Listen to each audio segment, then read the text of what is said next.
Réunion depuis ce matin du Conseil national de sécurité alimentaire, 9e rencontre pour discuter de l'insécurité alimentaire structurelle, de la malnutrition et de l'accès adéquat des populations aux services sociaux de base. À ces retrouvailles, les participants vont examiner les mécanismes de prévention et de gestion des crises alimentaires et nutritionnelles. Au bout du compte, des décisions devraient sortir de cette Assemblée générale pour renforcer la résilience des populations à l'insécurité alimentaire et nutritionnelle. Le reportage Salifou Belem Maïmouna Traoré. Quelle stratégie pour une résilience des populations face à l'insécurité alimentaire et nutritionnelle? Les membres statutaires du Conseil national de sécurité alimentaire se concertent.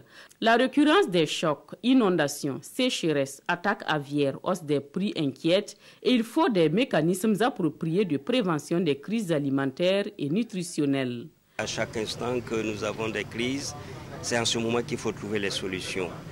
Alors, quand il faut trouver les solutions, alors que les personnes qui sont vulnérables sont touchées dans leur profond être, ça cause beaucoup de problèmes.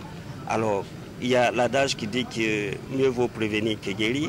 Et c'est pour cela que cette session va se pencher sur la prévention et faire en sorte que plus jamais on ait des crises de ce genre que nous avons connues par le passé et qui a vraiment mis des populations, les populations vulnérables dans des situations très délicates et très honteuses.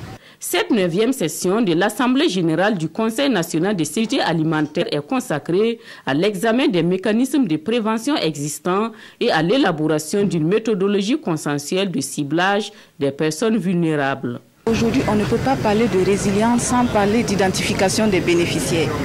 Si on ne sait pas envers qui, si on ne sait pas qui doit bénéficier des interventions, nous risquons toujours de rester dans le saupoudrage et bien sûr, nous n'allons pas atteindre notre objectif majeur qui est bien sûr zéro faim d'ici 2035. Il est attendu de ces travaux des décisions fortes et des solutions concrètes.